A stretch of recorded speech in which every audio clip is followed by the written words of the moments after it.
This is a long, athletic Hilltoppers defense that just last week held the Westfield Blue Devils to only 21 points in the game. Jaheim Tanksley makes sure that Union Catholic is not on pace for that total. Tanksley on the board and in dire need were the Vikings before that play. And the first dunk of the game comes courtesy of Callistus Anichi. The Vikings broke down defensively for what you must say was the first time in the second quarter. Chase into the game and finding Tanksley. Chase in the corner, drives baseline, and he finishes. What a good move that was from Isaiah Chase. No hesitation. You see him urging his teammates, let's go. It's about that time for UC. From his perspective, it's a great opportunity to get some playing time. But to Sean Latham, also a guard off the bench. Swat there. Lynn driving. And Ochiaka's turn here. And then Ahmad St. Fleur off to the races. No one catching him. A 15-point game now. And it forces the hand of Dr. Regan. A 15-point deficit, and it just seems to be going downhill for the Vikings. St. Fleur, 5 points for number 5 on the day now. And Lofton looking to create something for his team. Hampton, nice pass to Tanksley, who puts it up and is no good. Not the end to the quarter that looks so promising at times for the Vikings. It's a 9-point deficit, certainly not out of reach, Zach, but something needs to happen offensively and in a hurry. Yeah. Krempa behind his back finds Watkins. Back to Krempa. And there's Jones. Touch pass to Crawford. Up and under. Watkins for 3. And he is good. Mikey Watkins, 2 3-pointers from him now. So you saw what happened there. Obviously, Pierce sprouting like an oak tree underneath. They kicked it out to Watkins, and he hit the 3. Great ball movement offensively. Here's Miller now. Jones on him. High screen set by Pierce. Kick out to Tanksley.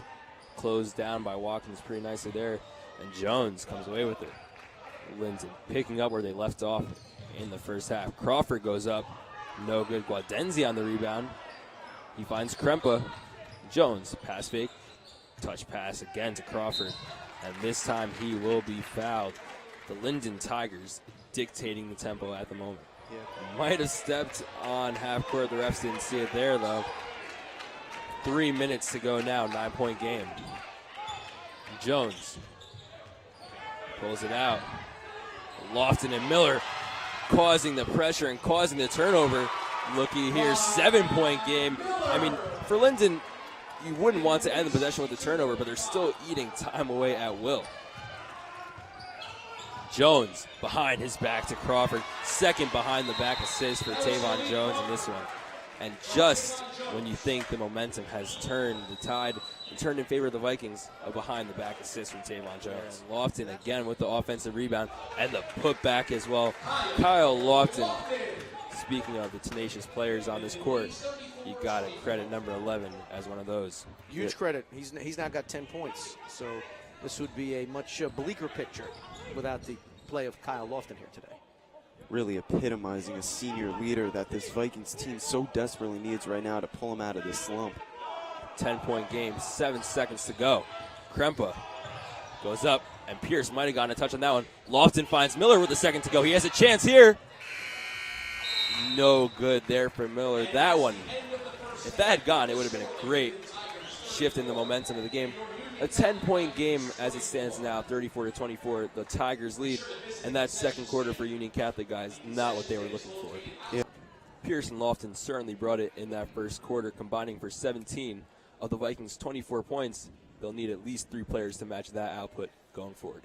We'll go down to the court now for the Union Catholic cheerleaders and their halftime presentation. Hampton, no good with the left hand. Lofton goes up and finishes. So Kyle Lofton, really the point guard for this Vikings team. He's going to have to step up big, down low, and in the paint. Well, now without Pierce, Lofton is the lone senior leader on this team, so it's important that he steps up big.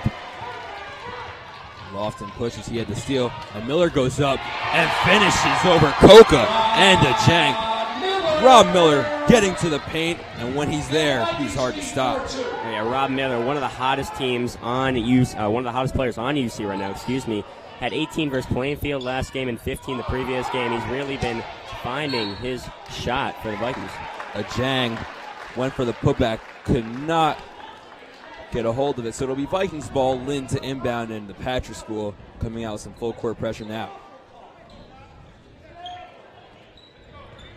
Only a minute and a half off the clock, guys, but it's felt like so much longer.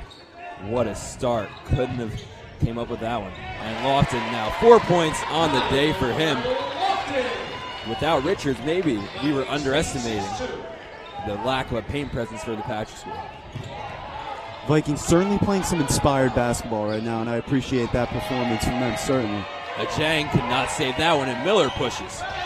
Miller goes, he finds Lynn. And the Vikings will slow things down. Miller lost the hand on that one. McClary poked it loose. Number 33, Al Dawes is in for the Patrick School. Al Dawes checks in for the Patrick School. So 6-2, the Vikings lead, 5:55 to go in the first quarter. And if you're just joining us, you missed quite the start. Sweeney with the Jang on him. He has the quickness advantage in this matchup, we must say. Sweeney and a Jang. What a great pass that was. And a goaltending violation. So Sweeney playing a little point forward role there. Found Hampton on the backdoor cut. Tie ball game. Very, very impressed, am I, with McGuire Sweeney's confidence right now. It takes a lot to lose some minutes in the rotation and then come back in a game like this and really play with great confidence and ability. This could be a statement game for him and the rest of his Vikings teammates. Archer with a strong rebound, and here comes Lofton. You can feel the energy in this gym at the moment. It is electric. Sweeney. McClary finds a Jang. Good trap by Hampton.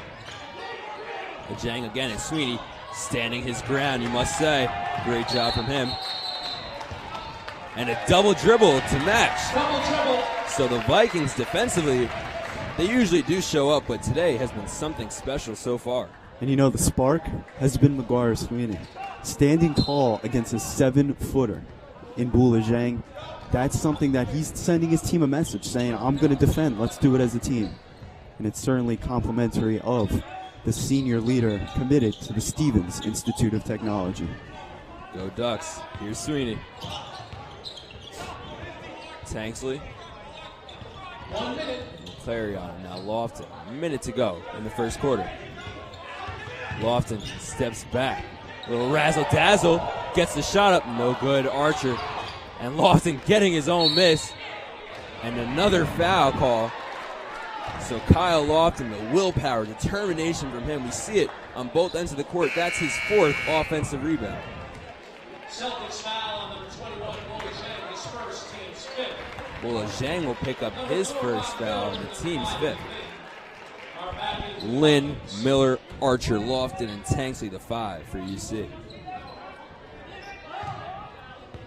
So now 41 seconds to go. And what has been a first quarter to remember, folks.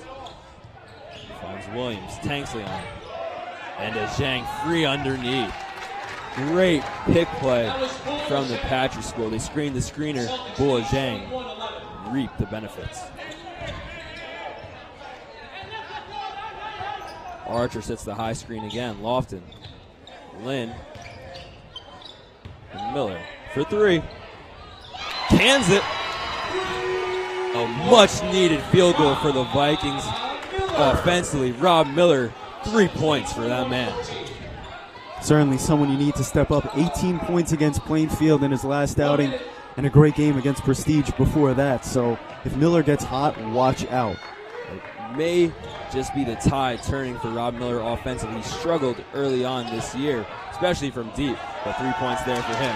High-low action. Boy, Coca underneath.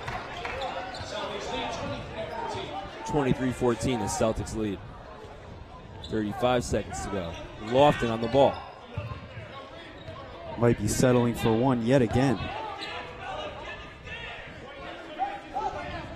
So here's Lynn. Coca on him. Under 20 seconds to go now, and the Vikings, it really does appear they'll be holding for the last possession. Archer sets the high screen again. It's been the go-to move for the Vikings all day offensively. Lynn finds Archer underneath, who gets the roll. So Justin Archer playing some very valuable minutes. The Packers won't even get the shot up. So holding for one, working for the Vikings on that trip. 23-16. It's only a 7-point deficit for UC. And now he gets one to go. So now 1 for 4 is Kyle Lofton from the free throw line. The Vikings, it's been a third quarter to die for, frankly. He replaces Rob Miller.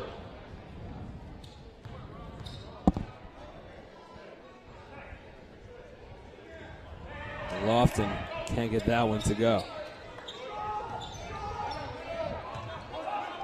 Vikings coming out with some full court pressure.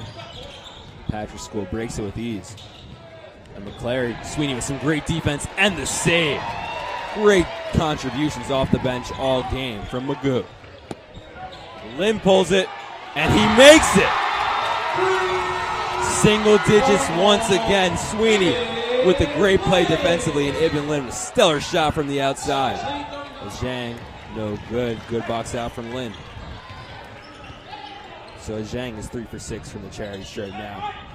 Lofton and Hampton on the screen and roll. Hampton finds Sweeney. Touch pass to Lynn. Spinning. Finds Lofton underneath, who finishes. So the Vikings offensively, poetry in motion. So unselfish, Sean.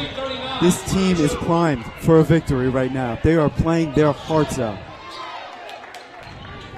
Tanksley on Harris. And he stepped out of bounds. So the Vikings, it's a 7-point game, 2:03 to go.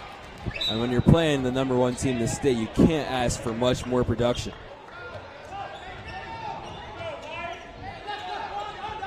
Tanksley. Sweeney thought about the shot. Had a Zhang on his heels there. He takes this one. And he stepped back as if he made it. Nearly did. Tanksley to Hampton. And you can see just how much it means to the former Patrick School Celtic. Brandon Hampton with a strong finish. 5-point game. The Vikings making the extra pass on offense, giving the extra. That's why they find themselves in this one right here. And the Patrick School frustrated right now. Jameer Harris cannot get his team together. And it's a 5-point ball game. So back-to-back-to-back turnovers for the Patrick School. When we spoke about the Vikings offensively in the first half, the production was abysmal. We're seeing a bit of that from the Celtics. The gym loves it. Sister Percy Lee loves it, clapping in the corner. And we love it up here in the booth, Zach. What has gone right for the Vikings in the third quarter? Lynn driving. Miller in the corner. Here it is. No good, Lynn. Strong play from him. Hampton goes up with the left, and it's good. So now 26.1 seconds to go. The first points of the quarter scored with over 7.5 minutes gone.